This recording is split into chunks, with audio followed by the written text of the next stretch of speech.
Bonjour, je m'appelle Domingos. Et oui, c'est mon vrai prénom. Quand j'étais tout petit, je m'appelais déjà Domingos. Je suis artiste de cirque. Je fais du cirque et de la prestidigitation. Je crée des illusions. Et je devais venir jouer à Gauchy, le spectacle Fantôme. Fantôme, c'est un spectacle, c'est un conte, c'est une expérience.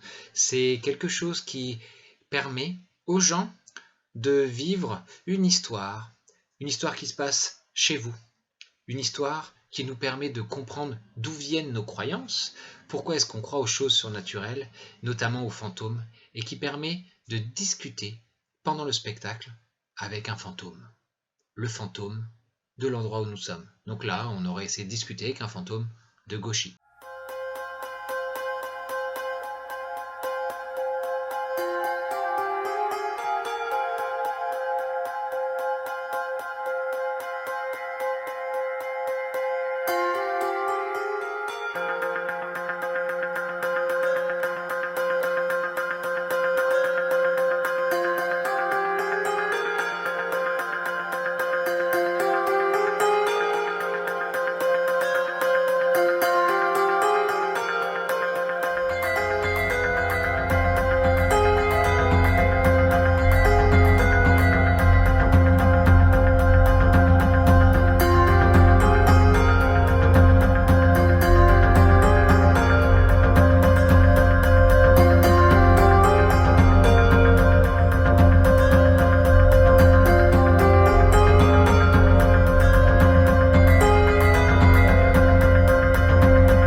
Malheureusement, ce spectacle n'a jamais aussi bien porté son nom, Fantôme, puisque la représentation a disparu.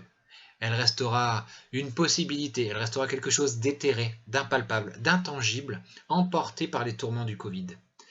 Il n'y a que le silence des sièges et la solitude de la salle qui aura été témoin de cette non-représentation. Comme je ne voulais pas que ce soit aussi triste, eh bien je me suis proposé de vous faire une petite vidéo afin de vous faire partager un petit peu de ce que vous auriez pu ressentir en venant voir le spectacle. Alors le spectacle, c'est un spectacle vivant. Je ne pourrais jamais à travers la vidéo réussir à égaler ce qu'on aurait pu partager ensemble.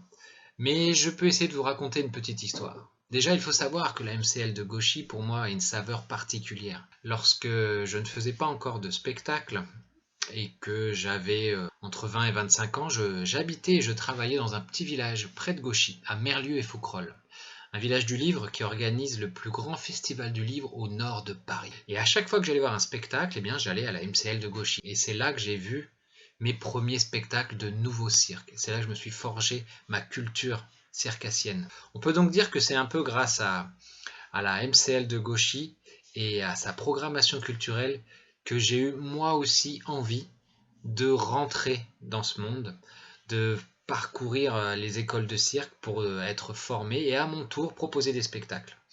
Ce qui fait que maintenant, à chaque fois que je viens à la MCL, ben, je connaissais bien Jean-Paul, l'ancien directeur, je connais bien Fatima, la directrice actuelle, et c'est un lieu particulier parce que tous ces murs, pour moi, ils résonnent pour moi d'une certaine façon, parce que c'est un peu grâce à cet endroit et grâce à cette volonté de partager de la culture que moi, maintenant, je peux à mon tour venir apporter ma pierre à l'édifice et proposer à d'autres gens de venir visiter les univers et les histoires que j'ai à leur proposer, pour susciter des vocations. Vous saviez que Gauchy, évidemment, ne s'appelait pas comme ça avant. Avant, ça s'appelait Gaziacus, quelque chose comme ça. Ça s'est même appelé d'un nom un petit peu plus original pendant un moment, ça s'appelait Sinistrum. Ça vient du latin sinistère, ça veut dire gauche, parce que Gauchy se situait à gauche de la Somme. Le nom de Gauchy, ensuite, est rentré dans les manuels rapportés par des gens d'église, et donc beaucoup de mystères, puisque la religion et le mystère font bon ménage. Et c'est normal, puisqu'à travers le temps, on se rend compte que les hommes de lettres, ça a longtemps été les moines des abbayes. Et donc, lorsque la cure et toutes ses dépendances ont été données à l'abbaye d'Isle, eh bien, la commune de Gauchy a pu commencer à exister avec un nom propre. Alors évidemment, quand je dis que je suis illusionniste ou magicien, les gens veulent que je leur fasse des tours, ce qui est tout à fait normal. Donc je vais prendre un objet que les magiciens utilisent très régulièrement, un paquet de cartes, et je vais vous proposer de faire un petit tour ensemble. Bon, ça ne compensera pas du tout le spectacle, mais au moins on va essayer une petite expérience interactive. C'est parti. Très bien. Donc là je vais vous montrer un paquet de cartes. Les cartes vont défiler, et vous allez essayer d'en choisir une. Ça va aller vite, regardez bien.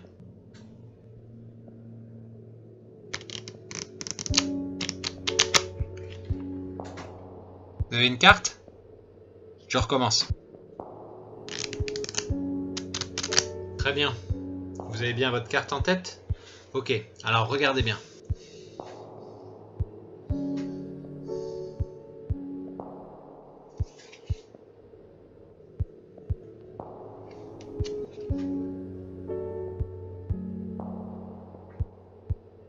Est-ce que j'ai réussi à retrouver votre carte ? J'espère que oui. Sinon, je vais vous proposer autre chose. Prenez votre main droite, écartez les doigts et mettez la paume vers vous, comme si vous vouliez lire sur les lignes de votre main. Ensuite, avec votre main gauche, vous allez attraper votre petit doigt, comme ça. Dans un moment, je vais vous demander de vous déplacer d'un doigt à l'autre. Ne le faites pas encore, hein. Vous vous déplacerez 5 fois. Vous pourrez vous déplacer d'avant en arrière, comme vous voulez, mais ne sautez pas de doigt. Passez bien d'un doigt à l'autre. N'oubliez pas que vous pouvez aller sur le pouce, c'est un doigt aussi. Donc, on va le faire ensemble. Mettez votre main droite face à vous, attrapez votre petit doigt avec votre main gauche, et à chaque fois que je compte, déplacez-vous de un doigt vers l'avant ou vers l'arrière, comme vous voulez. Vous êtes prêts ? Allez-y, déplacez-vous une fois, encore une fois, encore une fois, encore une fois, et une dernière fois. Voilà. Maintenant, vous tenez un doigt. Je ne sais pas lequel, mais je vais essayer de le deviner. Approchez votre main de l'écran sans lâcher votre doigt. Je ne sais pas exactement sur quel doigt vous êtes, mais je sens que ça n'est pas le pouce ni le petit doigt. Alors maintenez votre doigt, celui que vous tenez là, et pliez le petit doigt et le pouce. Voilà. Donc là, vous tenez un de ces 3 doigts. Je ne sais pas lequel c'est, mais je vais vous demander de vous déplacer encore une fois. Déplacez-vous sur un autre doigt et tenez-le très fort. Bien. Alors je ne sais pas d'où vous êtes parti, donc je ne peux pas savoir sur quel doigt vous êtes, mais je sens que ce n'est pas le doigt du mariage, ce n'est pas le doigt qui porte les bagues sur lequel vous êtes. Vous pouvez le plier également. Ce qui fait que maintenant vous tenez un de ces 2 doigts-là, je ne sais pas lequel. Déplacez-vous une fois et maintenez bien fort le doigt qui vous reste. C'est le doigt de votre destinée. Je ne sais pas de quel doigt il s'agit, mais je vais tenter de le deviner. Approchez-vous, collez votre doigt de pouvoir sur l'écran. Allez-y.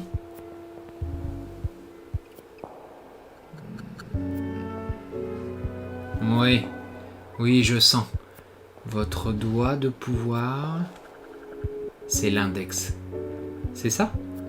Ouais, c'est bien ce qui me semblait. Maintenant que vous avez identifié votre doigt de pouvoir, nous allons essayer de tester sa puissance et votre concentration. Pointez votre doigt vers cet écran. Enfin, pas vers moi et mes mains, non, plutôt vers ce petit bout de papier là que j'ai déchiré. On va se concentrer sur ce morceau de papier. On va essayer de fabriquer une espèce de fantôme.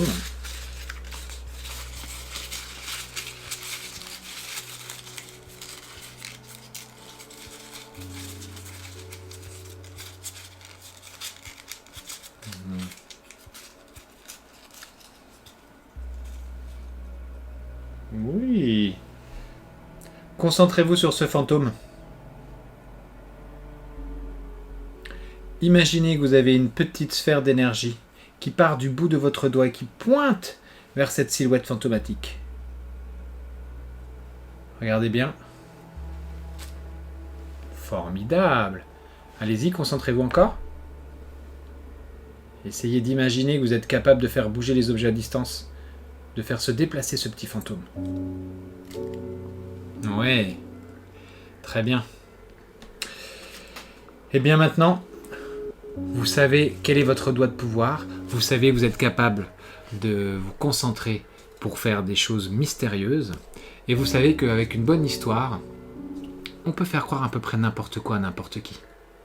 À bientôt sur les routes, à bientôt à Gauchy, pour Fantôme ou un autre spectacle. Et n'oubliez pas, si vous aimez les spectacles, continuez d'aller en voir, parce que si vous n'y allez plus, il n'y en aura plus. Ciao!